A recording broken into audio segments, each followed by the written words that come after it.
Hello everyone, welcome to Sanex classes GK. स्वागत है आप सभी का आज के वीडियो में। आज हम फिर से एक इम्पॉर्टेंट टॉपिक जो हमारा रह गया था उसको डिस्कस करने वाले हैं और बहुत अच्छे से पढ़ने वाले हैं। कैसे हैं आप सब, जल्दी कमेंट सेक्शन में बता दीजिएगा। उसके बाद हम अपनी क्लास को शुरू करते हैं एंड बहुत सारी चीज़ें आज हम सीखेंगे। ओके, तो प्लीज़ गाइस फीडबैक दिया कीजिएगा कि आप लास्ट वीडियो देखते हैं वो कैसे आपको पसंद आती है या नहीं आती है, कैसी लगती है, क्या कमी है उसमें जो कि इम्प्रूव करना चाहिए। तो प्लीज़ इस तरीके की चीज़ें हमें बताया कीजिएगा जिससे कि हम और अच्छी अच्छी वीडियो और आपके लिए यूज़फुल कंटेंट ला सकें। ठीक है, तो एक कल का क्वेश्चन था जो मुझसे मिस्टेक हो गई थी, तो उसके लिए बहुत बहुत सॉरी। जहाँ पे मैंने बताया था कि सुप्रीम कोर्ट जो है, जब हम सुप्रीम कोर्ट जाते हैं अपने फंडामेंटल राइट को एबॉलिश करता है, तो उस टाइम पे आर्टिकल 32 के थ्रू हम सुप्रीम कोर्ट जा सकते हैं और आर्टिकल 126 जहाँ पे हमने बताया था हाई कोर्ट जाने के लिए।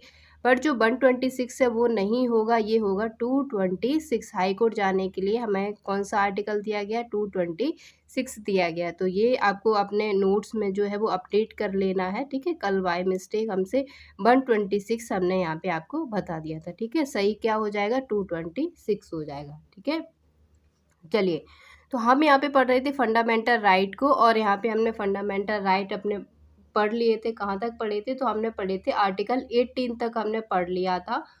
एक बार और हम रिवाइज कर लेते हैं और आपको बता देते हैं क्या क्या चीज़ें हमने डिस्कस की थी पिछले वीडियो में। तो बात करें फंडामेंटल राइट की, तो जिसको हम कहते हैं मौलिक अधिकार, तो किस में दिए गए हैं, ये पार्ट 3 में दिए गए हैं। कहाँ से कहाँ तक हैं, आर्टिकल 12 से लेके आर्टिकल 35 तक हमें दिए गए हैं।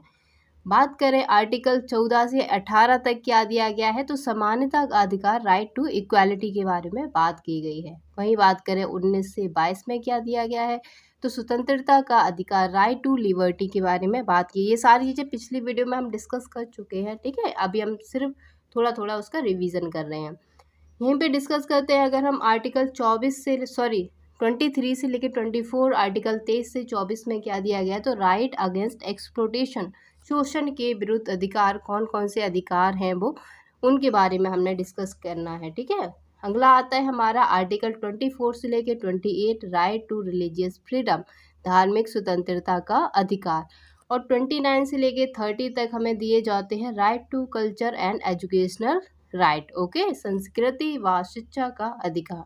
तो इन सारे हमने डिटेल में डिस्कस अभी करना है, बट हमने इन शॉर्ट जो है वो पिछली वीडियो में पढ़ लिए हैं। तो हमने 18 तक फिनिश कर लिए थे। आज का हमारा जो है वो हम 19 से स्टार्ट करते हैं। तो आर्टिकल 19 से 22 में क्या है, राइट टू लिबर्टी, क्या है, किसकी बात की गई है, राइट टू लिबर्टी की बात की गई है, जीने के अधिकार की बात की गई है। ठीक है, तो यहाँ पे हमारे पास 19(1) ए से लेके जी तक दिए गए हैं जो कि आपको ध्यान में रखने हैं। तो 19(1) का ए क्या कहता है, 19(1) का ए जो आर्टिकल है ये क्या कहता है, ये कहता है एक्सप्रेशन ऑफ स्पीच, भाषण की आज़ादी। क्या है, भाषण की आज़ादी। यहाँ पे हम लिखेंगे भाषण की आज़ादी। यहाँ पे हमारे पास स्वतंत्रता है कि हम क्या कर सकते हैं, अपने शब्दों को जो है वो एक्सप्रेस कर सकते हैं।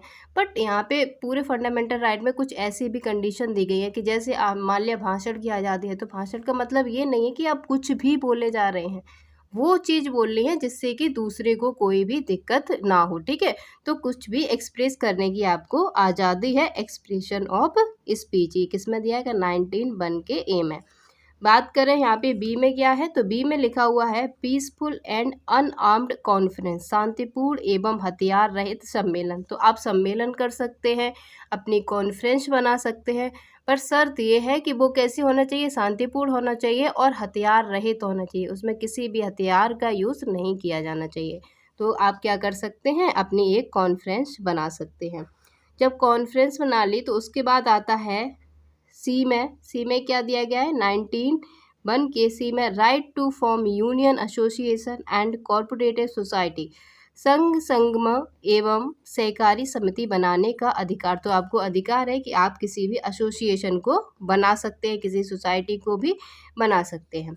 अगला आता है हमारा 19 का डी। तो डी क्या कहता है? Right to travel anywhere in India. तो ये हमें अधिकार देता है कि हम भारत में कहीं भी घूम सकते हैं।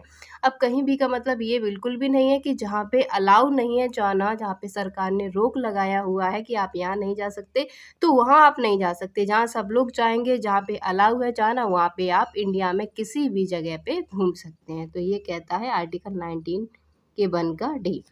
अगला आता है ई, बात करता है settle to anywhere in India. क्या हो जाएगा? भारत में कहीं भी बसने का अधिकार। अगर आपने घूम लिया है पूरे इंडिया में, तो अब आप कहीं भी रह सकते हैं। क्या होगा? आप कहीं भी इंडिया में रह सकते हैं। नेक्स्ट आता है 1 का एफ, बात करता है राइट टू प्रॉपर्टी।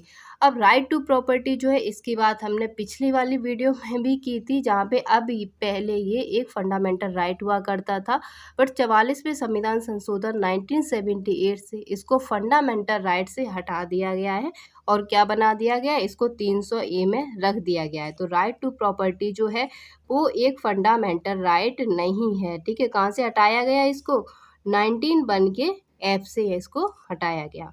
और अगला आता है हमारा right to do any business. तो यहाँ पे दिया जाता है आर्टिकल 1 के जी में दिया जाता है, सॉरी आर्टिकल 19 1 के जी में, right to do any business. आपको व्यवसाय करने का अधिकार है। क्या करने का अधिकार है? बिजनेस करने का अधिकार है।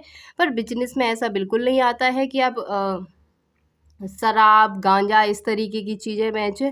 ठीक है, तो इलीगल चीज़ों को आपका बिजनेस करने का अधिकार नहीं है। जो लीगल चीज़ें हैं उसको बिजनेस करने का आपके पास अधिकार है। ठीक है, तो ये जो है वो हमारे 19 में देखने को मिलते हैं। पहला क्या होता है? एक्सप्रेशन ऑफ स्पीच, भाषण की आज़ादी, आपको स्वतंत्रता है बोलने की। दूसरा आता है कि आप पीसफुल क्या बना सकते हैं?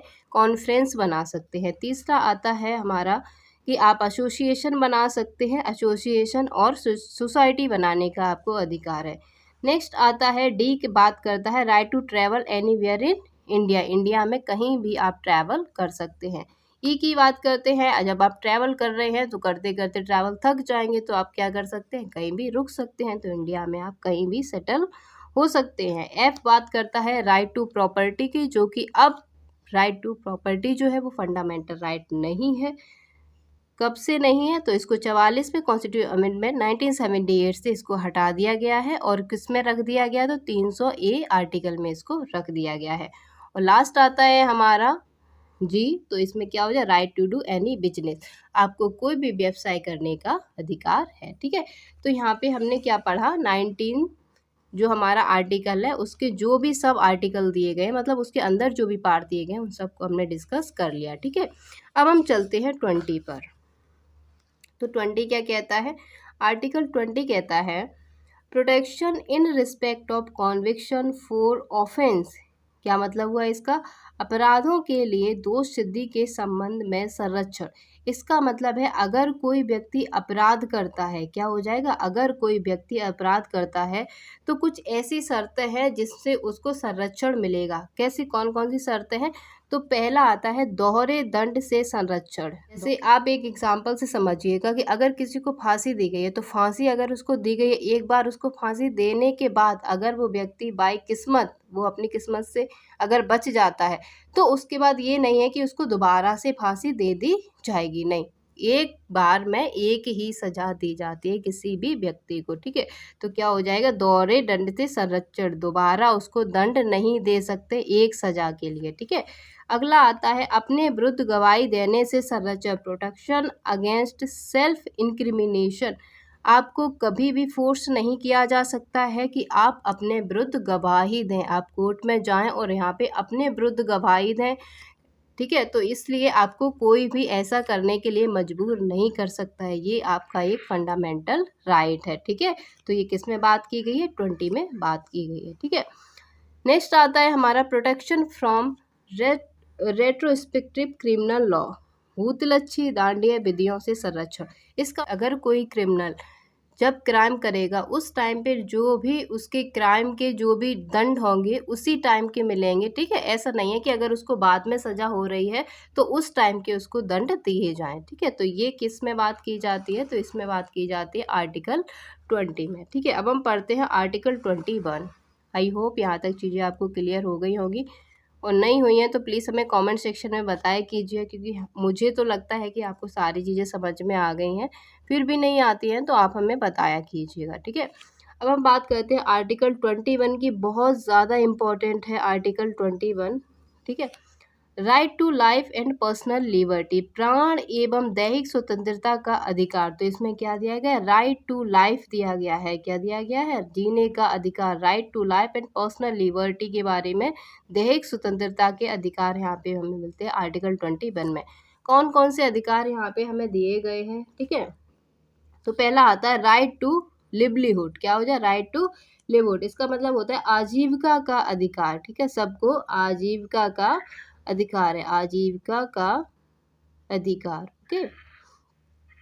नेक्स्ट आता है राइट टू प्राइवेसी। क्या हो जाएगा, राइट टू प्राइवेसी मतलब निजता का अधिकार। सबका क्या है, निजता का अधिकार हमें देखने को मिलता है आर्टिकल 21 से। नेक्स्ट आता है राइट टू स्लीप, सोने का अधिकार, राइट टू फूड, खाने का अधिकार, right to shelter, right to love marriage, ठीक है, प्रेम विवाह करने का अधिकार। तो ये सारे अधिकार जो है वो आर्टिकल 21 में हमें देखने को मिलते हैं, ठीक है। तो यहाँ तक क्लियर हो गई होंगी चीज़ें। अब हम बात करते हैं एक इम्पॉर्टेंट नोट की, जो कि आपको ध्यान में रखना है, बहुत इम्पॉर्टेंट है। Article 20 and 21 cannot be suspended under any circumstances. Under any circumstances. किसी भी स्थिति में अनुच्छेद 20 और 21 को निलंबित नहीं किया जा सकता, ठीक है। तो किसी भी स्थिति में, चाहे वो नेशनल इमरजेंसी की स्थिति हो या किसी भी स्थिति में, आर्टिकल 20 और 21 को सस्पेंड नहीं किया जा सकता। वेरी वेरी इंपॉर्टेंट है ये। पूछा जाता है कि वो कौन से आर्टिकल है, वो कौन सा आर्टिकल है जिसको किसी भी स्थिति में निलंबित नहीं किया जा सकता, सस्पेंड नहीं किया जा सकता। तो आर्टिकल कौन से हैं, 20 और 21 हैं, ठीक है। तो ये इंपॉर्टेंट नोट पॉइंट हमें देखने को मिलता है। अगला आता है हमारा आर्टिकल 22। आर्टिकल 22 कहता है protection from arrest and detention in certain cases. इसका मतलब क्या हुआ, कुछ दशाओं में गिरफ्तारी और निरोध से संरक्षण। कैसे कैसे संरक्षण हमें मिलेगा, पहला पॉइंट आता है गिरफ्तारी का कारण पूछने का अधिकार। अगर आपको किसी ने गिरफ्तार किया है या किसी व्यक्ति को गिरफ्तार किया है तो उसका अधिकार है कि उसे क्यों गिरफ्तार किया गया है, वो कारण पूछ सकता है। किससे, पुलिस से कारण पूछ सकता है, ठीक है। तो यहाँ पे क्या हो जाए, गिरफ्तारी अगर की गई है तो आपको अधिकार मिलता है कि आपको क्यों गिरफ्तार किया गया है, ये आप पूछ सकते हैं। दूसरी बात आती है 24 घंटे के भीतर मजिस्ट्रेट के समक्ष प्रस्तुत करने का अधिकार। तो ये भी एक आपका अधिकार है कि 24 घंटे के अंदर मजिस्ट्रेट के सामने प्रस्तुत होना चाहिए। जो भी क्रिमिनल है उसको 24 घंटे के अंदर मजिस्ट्रेट के समक्ष प्रस्तुत करना ही करना है, ठीक है। अगला आता है अपनी रुचि के वकील से अपना मामला प्रस्तुत करने का अधिकार। ये भी आपका एक अधिकार है कि अपने हिसाब के वकील से, जैसा वकील आप चाहते हैं, आप उसको अपने मामले में प्रस्तुत कर सकते हैं, ठीक है। अगला आता है गिरफ्तारी की सूचना अपने परिजनों को देने का अधिकार। तो ये भी अधिकार मिलता है 22 में कि अगर कोई व्यक्ति गिरफ्तार हो गया है और उसके घर पे ही पता नहीं है तो उसको अधिकार है कि उसके घर पे जानकारी दी जाए, उसके परिजनों को जो है वो जानकारी दी जाए। सो फ्रेंड्स, आज के लिए इतना ही। आशा करते हैं आप सबको सारी चीज़ें क्लियर हो गई होंगी। और एक और हमारा लेक्चर बचा है जो कि हमारा फंडामेंटल राइट का है, तो उसको हम नेक्स्ट डे अपलोड कर देंगे, जिससे कि आप अपने फंडामेंटल राइट को जो है बहुत अच्छे से क्लियर कर पाएंगे। Thank you.